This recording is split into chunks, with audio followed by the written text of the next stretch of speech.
There you go. Yeah. Hmm. Official welcome to all of you. And I don't know why I'm speaking first, but I'm here. Julia's here. And so please introduce yourself, Julia. Yeah. Um, Okay, I'm Julia Kalenberg from Switzerland, and I've been working as a solution-focused practitioner for a long time. And the question why I'm coming here, I would like to answer that later. Yeah, I'm very much looking forward to our session. mhm. And we had a very nice preparation between you and Paut and me. That was already great. Mhm. Yeah. Well, my name is Hmm. Haesun, and joining from Toronto, but I'm still in Belgian time. So slightly jet lagged, and it's so weird. And then the topic today is very special to me. I think this is probably the first time that I am talking about it like this. So, um, yeah, so welcome everyone to this particular topic that I think every human being can relate to. So, thank you for Yeah. being here. And Pound.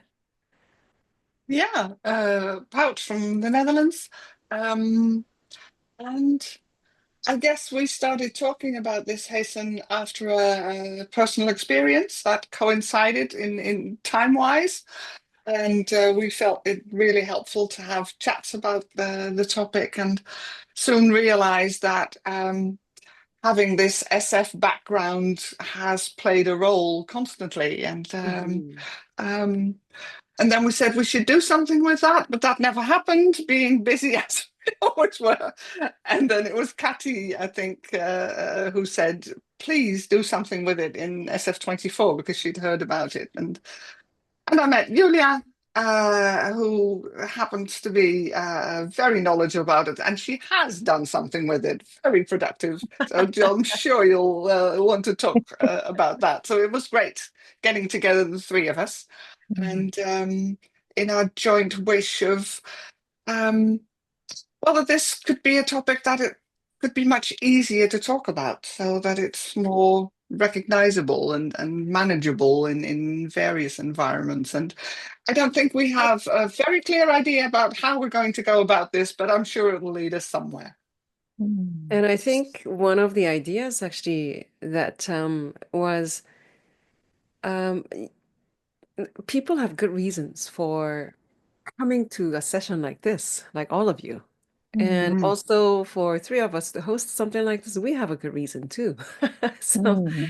let's start with a good reason because this is a topic, when we say grief, it's not just about somebody dying on you, it's also losing something. It's somehow, my friend just lost her hearing, for example, and I see such tremendous grief of loss. So this is an experience everyone can probably relate to, losing something or loss of someone or something. And how do we actually do this? Knowing solution focus, how Mm. can we do this?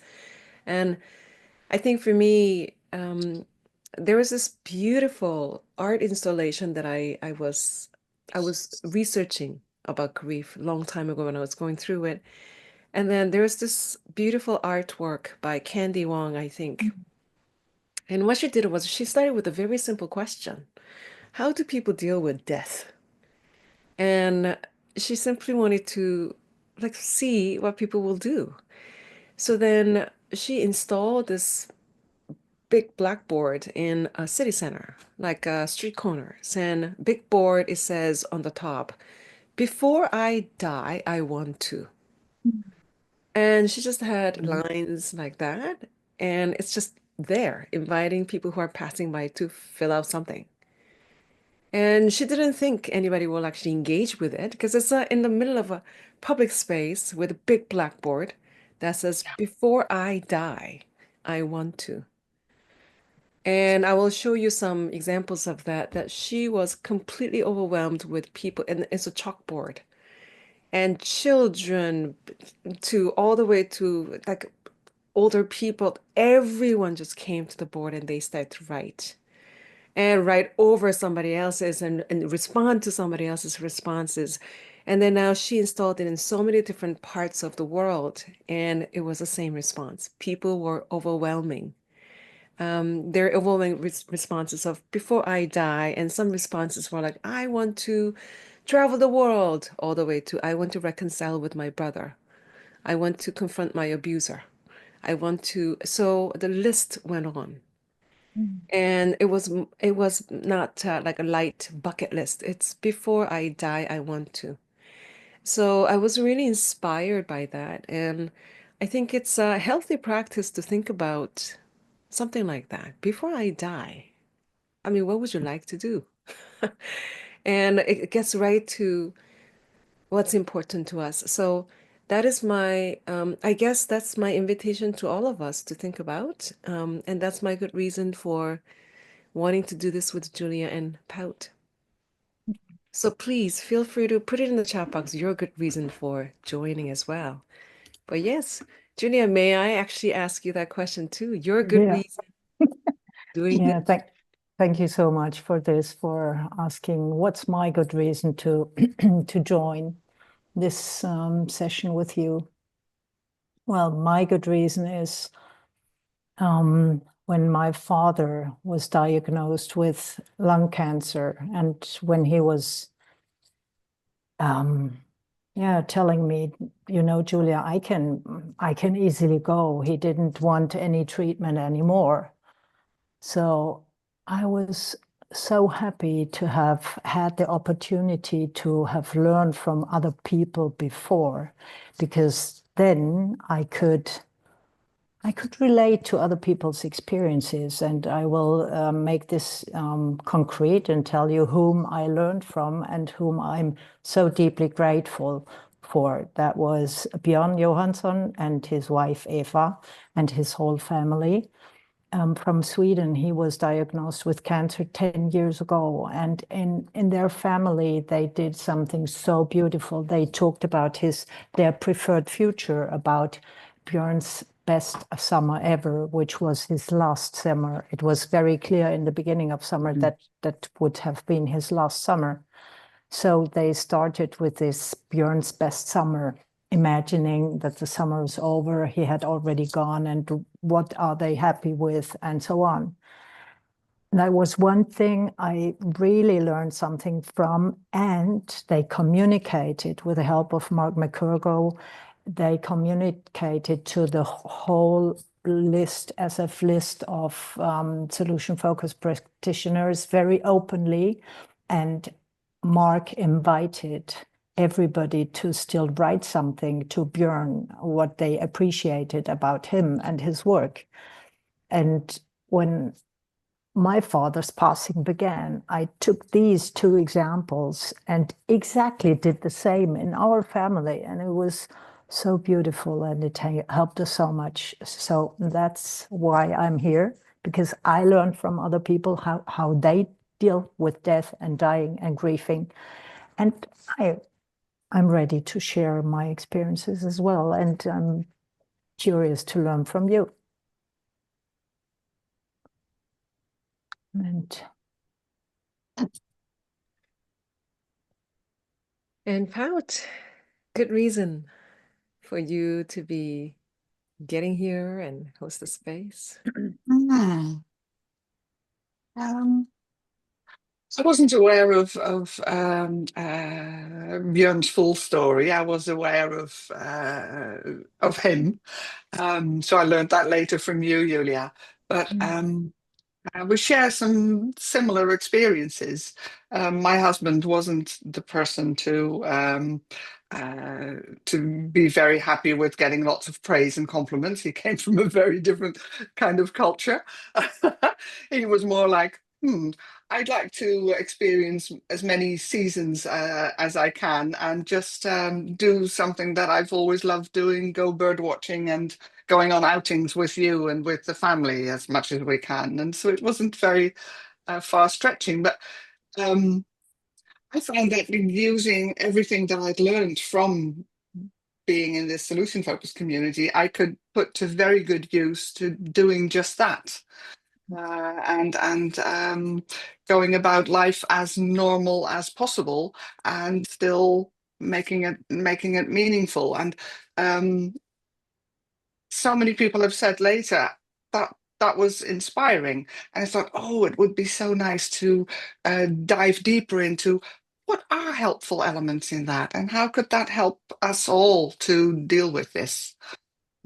Yeah.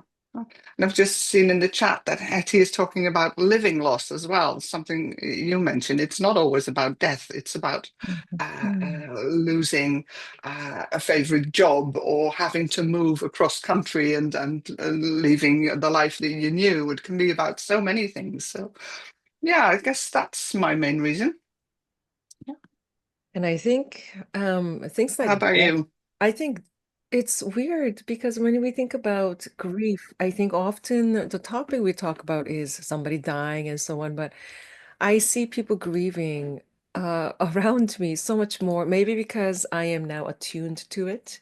Mhm. But somebody losing something, or actually getting out of a relationship, or being Yeah, divorced, or can be anything. single mother. And now actually I see that my own family, a growing child and leaving home, or relationships breaking. And all those things are part of this experience of losing something that's so precious. And I think when my particular example of process of this, I love this idea, Hetty, by the way, is living lost. What a beautiful expression. Is that when we have conversations with the people who are going through it, we learn so much from it. And Yeah. practically, I asked my dad, "What do you want to do before you die?" And then that preferred future of his became his resourceful past at his like deathbed. And not only it was so important for me to do that for him, but it was important for me to hold on to that story after he's gone. So I think it will be really important that we talk about it. Hetty.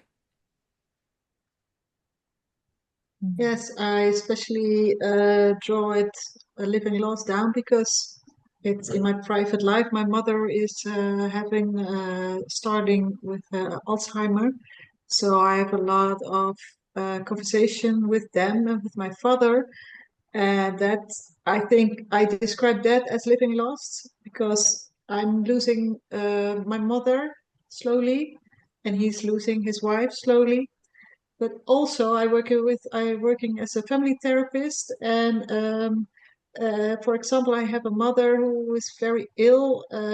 It's chronic this illness, and when her husband has a little bit of flu, he is complaining, and she is every day she has pain, and she never is complaining because she stopped complaining because it the pain will always stay. And then other people are complaining, and then she says, "Well, I shut up my mouth and I said nothing," but there is very much sadness in hers because can she really shout out because and said, "Peep you, I'm having so a lot of pain. You never hurt me."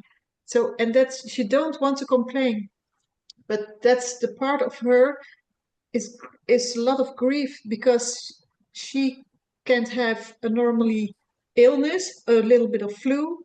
It's always bigger, Yeah. and how you can live with that sadness and that grief because it will never get better.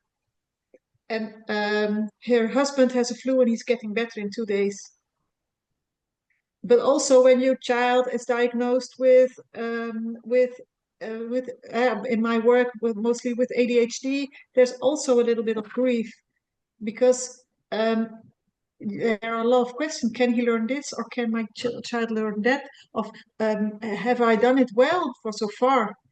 And that all that things that you have to say good. Sometimes you say goodbye to things when you know it's for a lifetime. Such things. Yes. I hope you that I can make myself understandable.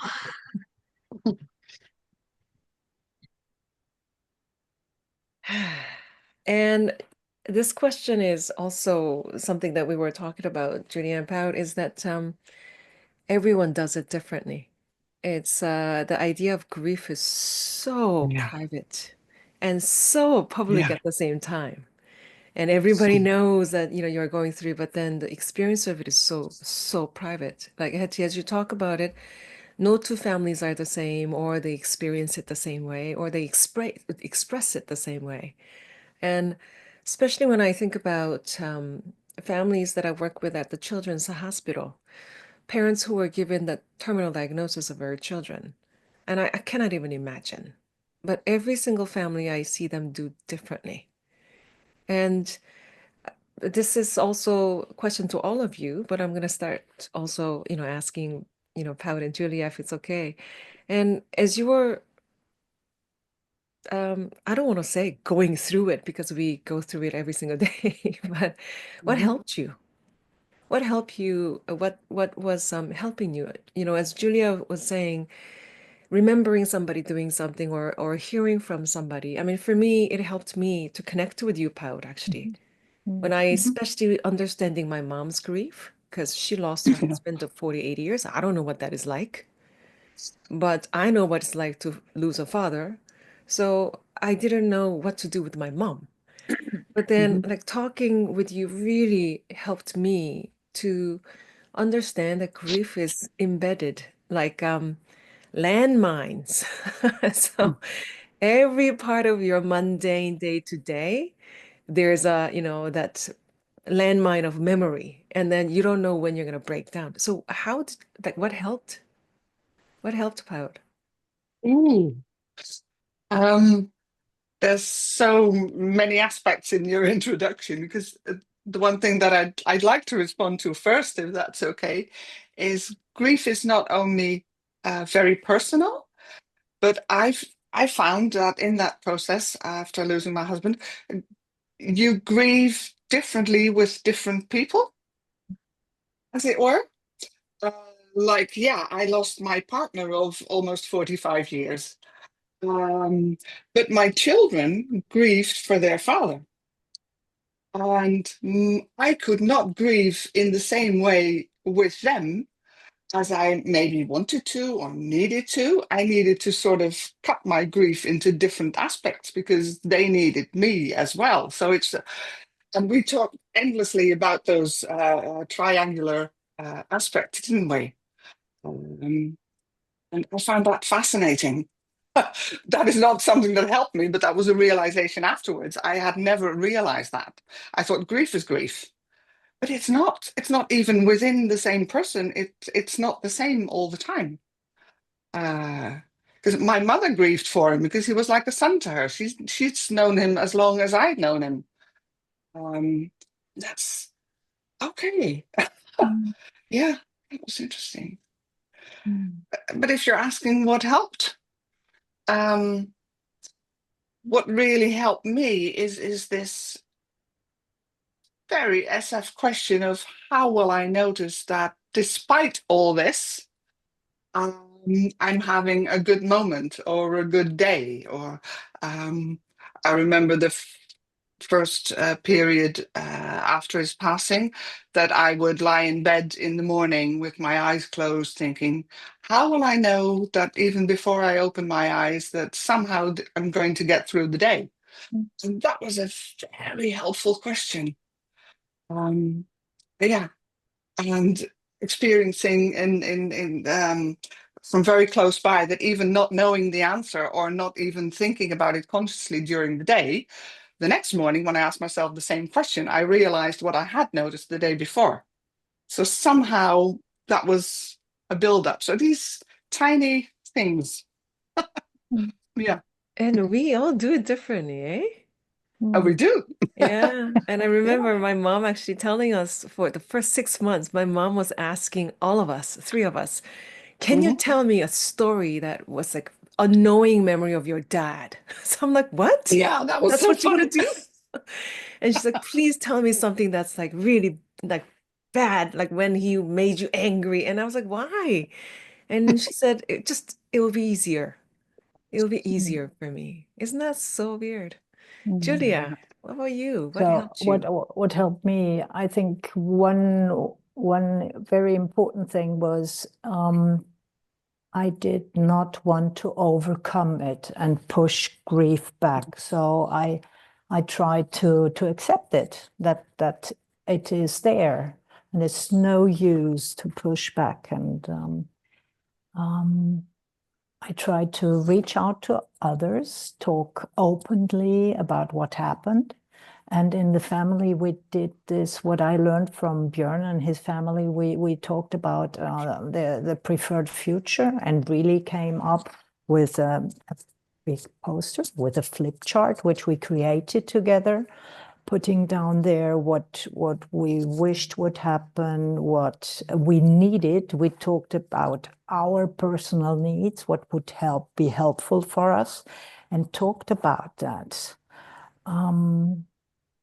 That was really, really very, very helpful. And something else that I've been always doing is journaling. So in the morning, get up and write down what I think, and many times start with what I call little preferred future exercise, imagining in the morning that in the evening I gratefully look back on the day. What am I grateful for, and so on.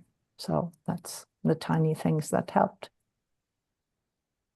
And also be aware that by talking about the whole thing openly with our father as well, I had the feeling that we co-created this process of his passing together, and that was really beautiful. And in the end, of course, it was sad because he passed away. And there's a question in the chat that we posted. What helped you through your experience and expression of grieving? So feel free to respond to that as well.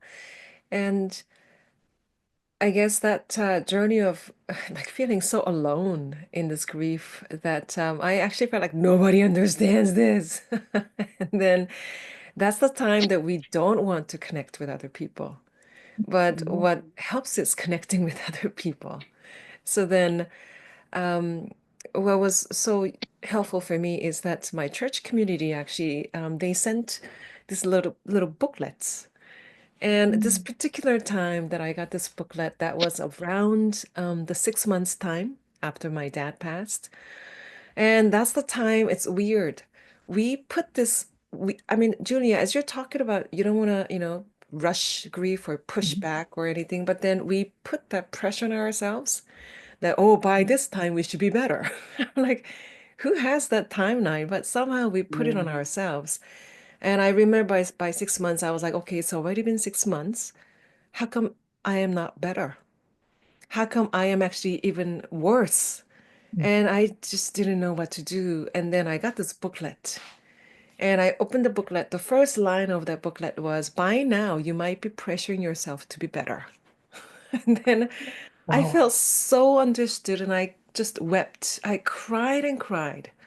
And it says, do not pressure yourself to get better. It's you never get over it. You get through it each time. And when I was talking to Frank Thomas, he sent me this quote with a little image that says, we're just all walking each other home. And that was a quote by Ramdas, and that was so comforting. We are just all walking each other home. And that idea just gave me such compassion for everyone in the world. It's almost like magic mushroom. You're so compassionate that we are just all walking each other home. So I think those are those unexpected moments of help that that really sustained.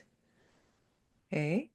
And I would love to hear from all of you too. Put it in the chat box or feel free to speak about what I was sustained. going to say there's some beautiful stories appearing in the chat. It's just very, very, very grateful for that. Yeah. I remember once like a year after my mother's passing, who passed away 3 years after my father, and I listened to a podcast, and there the lady said, one form of grief can also be that you feel unconcentrated, that you and you can't carry as much as you normally do. And I felt such a relief to hear that, because even if I thought I don't have to overcome it as quickly as possible, there was always a little bit pressure that I put on myself. And then hearing that maybe you feel less strong is nice to hear, because it takes away pressure from yourself. Oh, that reminds me, Julia. I was during my husband's illness, I found this group on a Facebook group of people with the same illness, and that was very practical, all kinds of treatments and what happens and stuff. And then after he passed, I thought, I don't feel comfortable in this group anymore, and we started a new group of people who had lost someone. Well, anyway, long story short, after about 2.5 years or something, a few in that group took the initiative to meet up in person. So we went to the beach on a Sunday, and we had a lovely lunch. And what was fascinating, and we could laugh about it, is that each and every one of us told a story about something like you just said, like losing your memory for names, or being muddled with your calendar all the time, getting appointments mixed up. We all had something like that. And we all thought we were the only ones struggling with that, but we weren't. And that was an interesting discovery.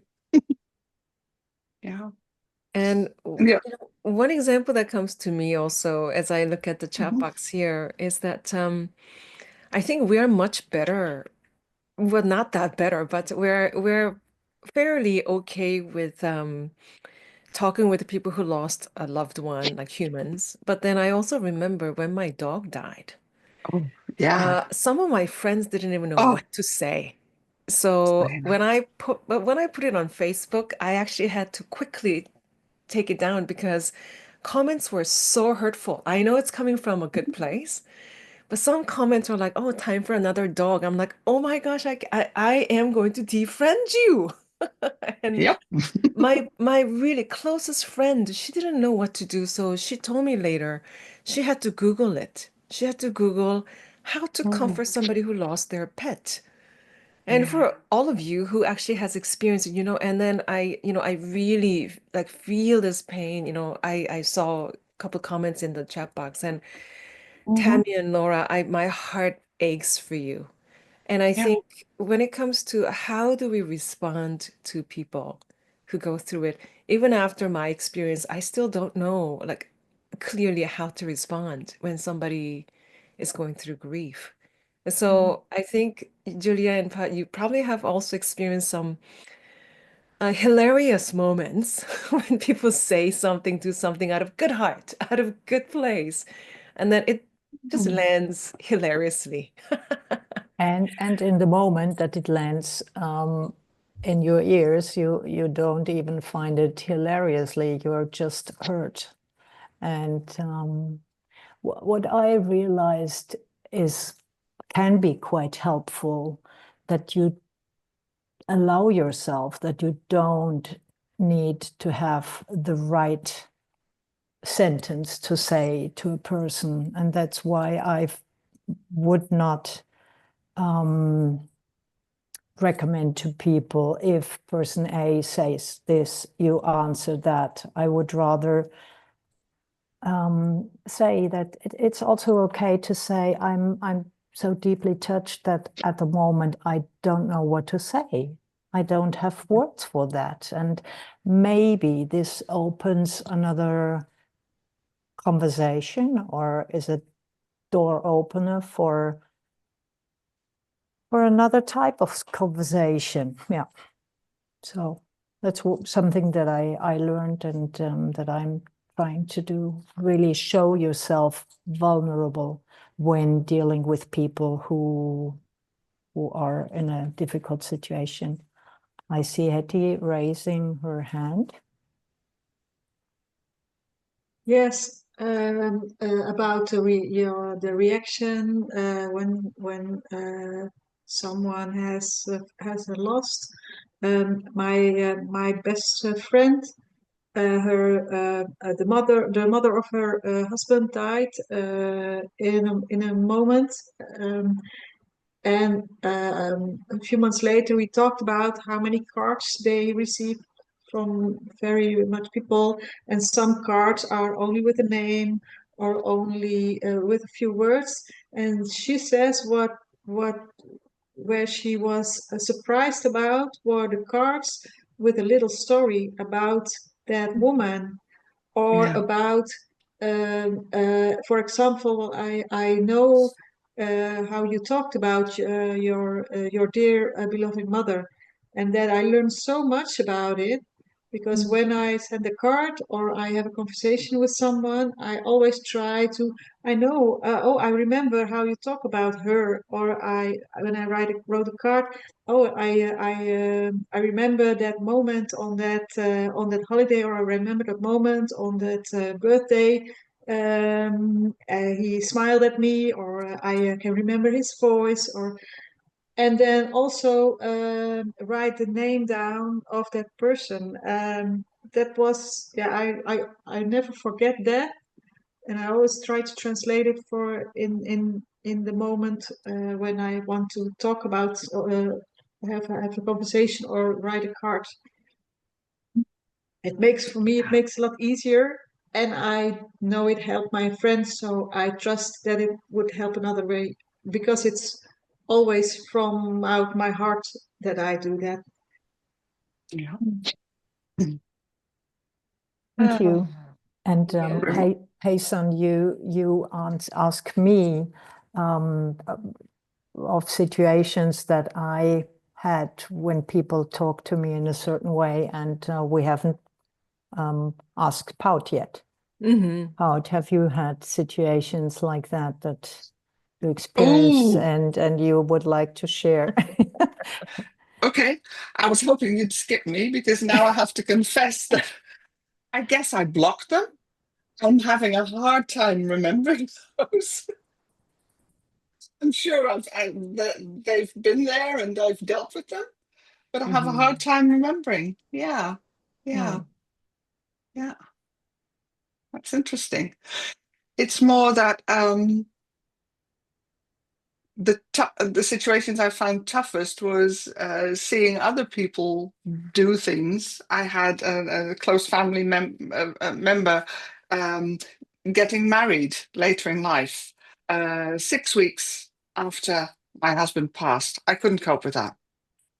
I had no clue what to put on that card, or to be happy for them, and I felt bad about it, and I felt that was torn up.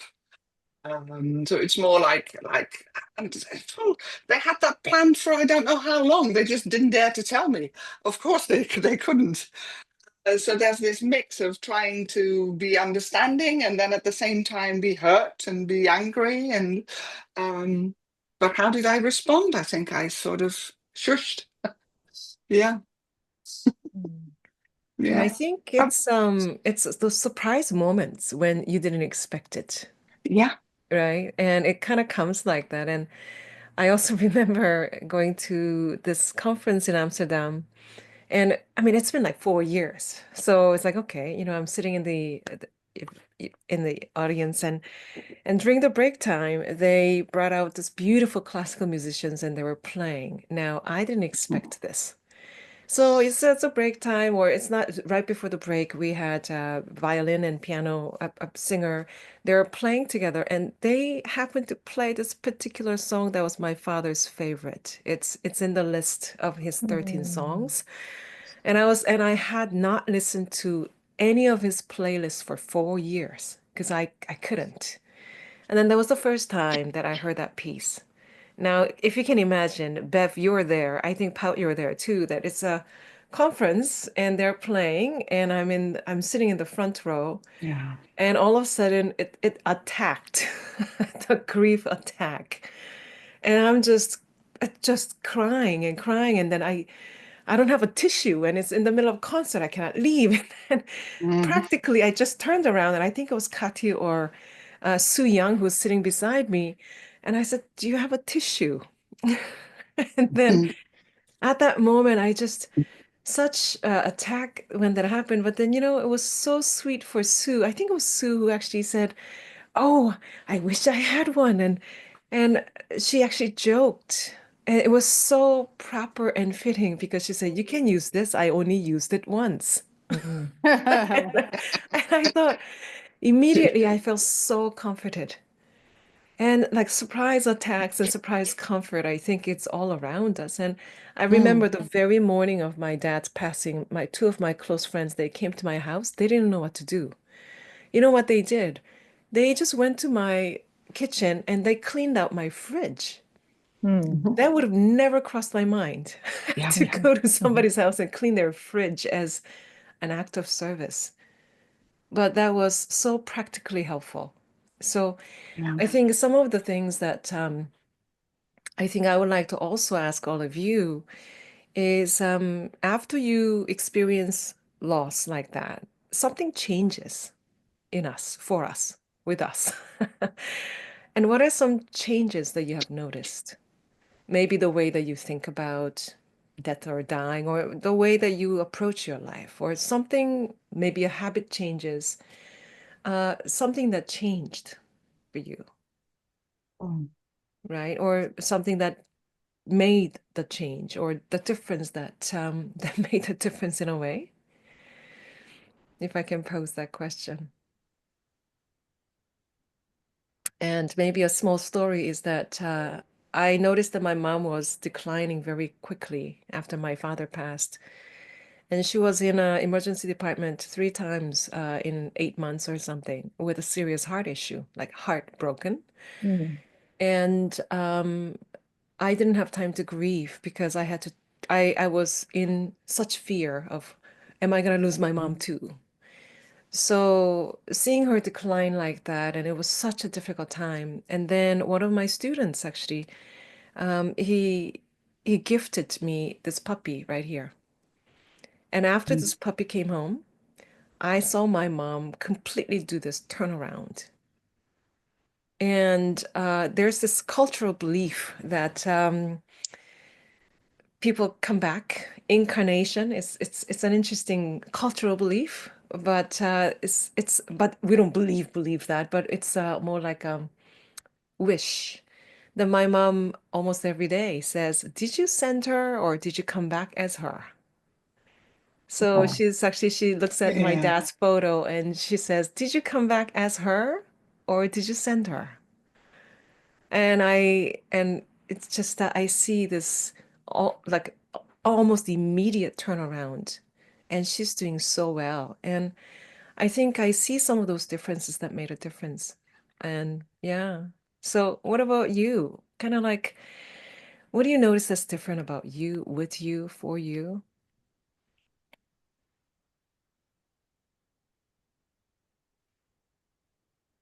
And as a question to all of you, as well as Paut and Mm. Julia and I'm Tammy. I'm reading the answers in the chat Yeah. also. That Unbelievable what's in there. seems that so many people take life more precious when having been confronted with the endless, the fact that life is ending. Yeah. And I'm trying to allow myself more instead of telling myself you should do this or should do that. Really allow myself to do the things that are really important to me. That's happened since the passing of my two parents, and also when I see friends around me and people around me at our age who just without any notice before they pass away, there's an accident or something, and life is so short. So really think about what's important.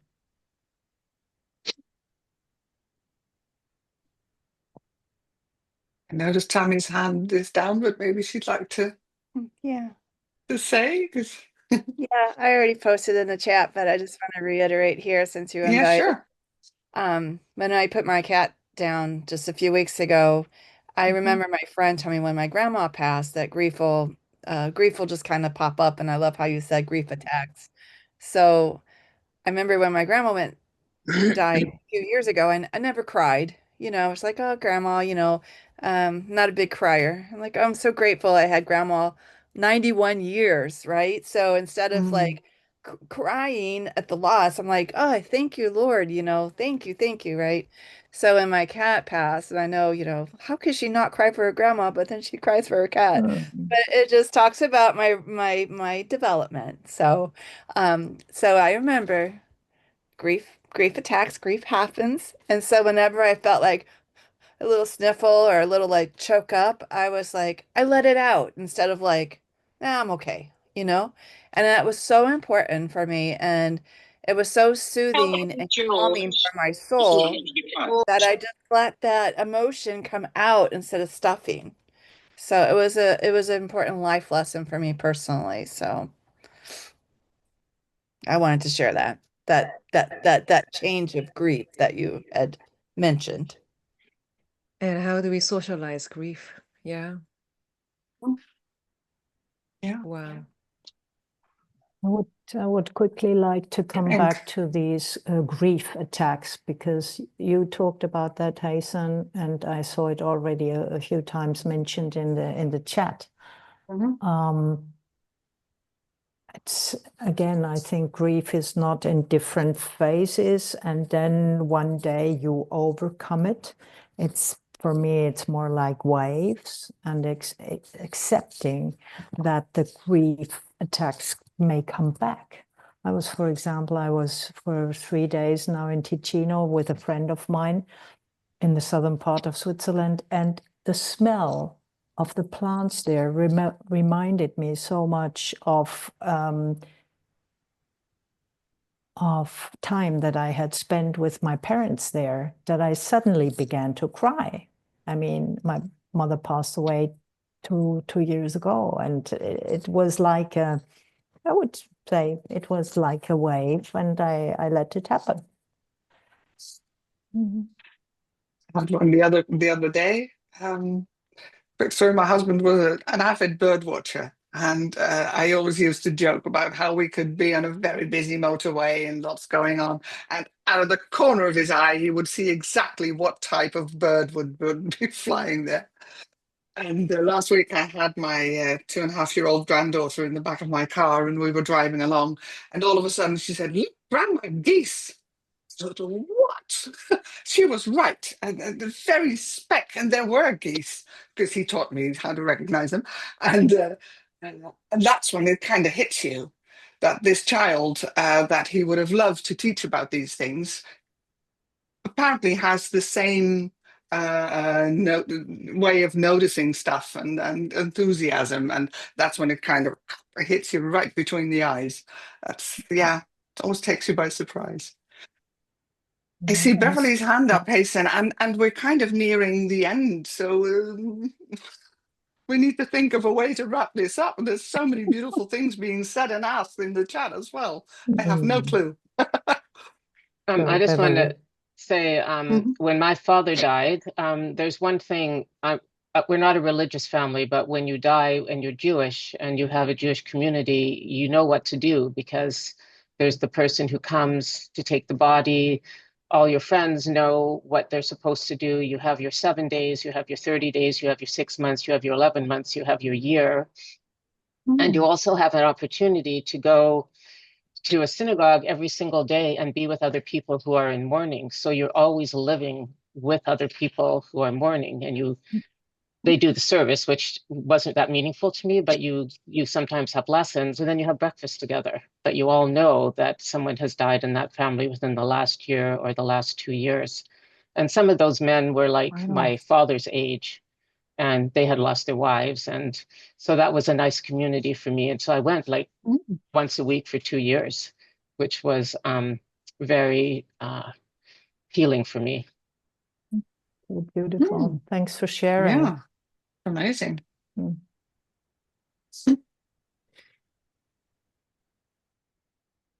And just an invitation from the conversation earlier. It's if you would like to also put it in the chat box. Before I die, I want to that exercise. It was so powerful to so then I actually did it at my hospital with a bunch of healthcare workers there. And it's not a morbid exercise. It actually gets right to what is it that's important to us right now. That we think if we had time, we would do it later on. But what is really that important thing? Before I die, I would love to invite you to kind of know that your name is attached to it. So, I mean, if you want to like, kill somebody, be careful what you put there. Okay, don't put it in the chat box. I don't want to report you. So, before I die, like, how would you answer that? How would you fill in the blank? Before I die, I want to blank. So I would just invite you to kind of fill in the blank, right? And then this is kind of like it's not a wishful thinking, it's relevant to your living. And I think about Heather Fisk's book. By the way, Frank Thomas and Heather Fisk, we're doing with Pam, we're doing plenary in a few hours, but Heather Fisk, who talks about reasons for living. And instead of reasons for dying in her book for Hope and Action, working with people with, suicidal tendencies and reasons for living. This is not about before I die, I want to. It's not reasons for dying, it's reasons for living. I would love to invite you. And there could be multiple things, but it's not just about doing something, but it's also being something. So if you can please put it in the chat box, it will be beautiful to collect. So yeah, that's the invitation. Wow. What a And beautiful inspiration for us invitation. all. Thank you. Yeah. Yes. Isn't that amazing that topics like this sort of like connect us all, like transcends all like all differences and kind of like connects us. It's like, oh, it's like, wow.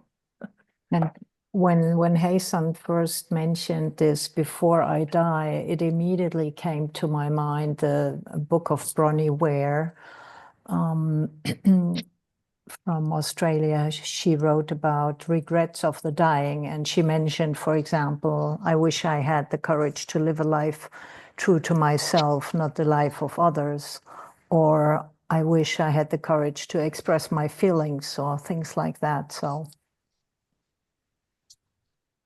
let's now follow Haesun's invitation, before I die. What comes to your mind?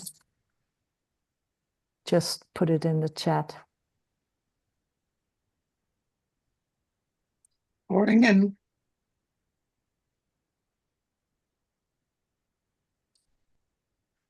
Oh, Flora mentions write a book. You've been very modest, Julia. We haven't even talked about the book that you wrote about this subject. But it would be nice if people would be interested. You have have it it here. Yes. Maybe you can put the title in the chat or something, or a link. I will. Can we see it again? Yeah, of course, I will put it in the chat. It's called "And Now You Show Us How to Die." But because I thought my father had shown us so many things: how to bake a cake, how to fix a bicycle. And when he passed, I thought, and now you show us how to die. That was so beautiful. Yeah. It's in German, I'm afraid. That's a goosebumpy sentence. That's beautiful. And thank you for putting in all these thoughts and your hopes in the chat, because I think seriously, it just makes me cry just to read your comments here. Yeah.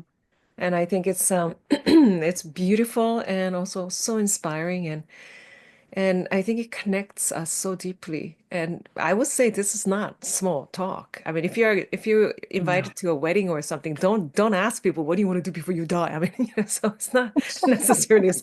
Guess why people don't invite me to their weddings, right?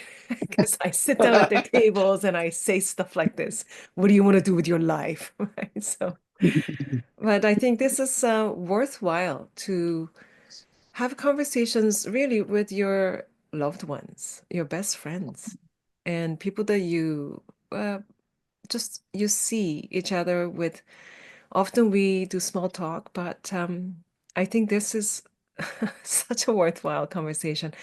You will find out so much about what they care about. So yeah, I mean, I am just like speechless really to read your comments here. Yeah.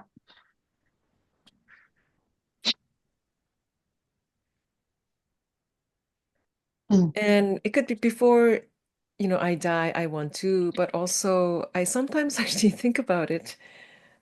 After I die, what's going to happen? And somebody actually, a lot of times people ask this question, after I die, what happens? And I love, what's his name? The guy who actually played in Matrix. I know. No clue. You know the movie Matrix? Yeah. I know of it, never seen it. Keanu, So.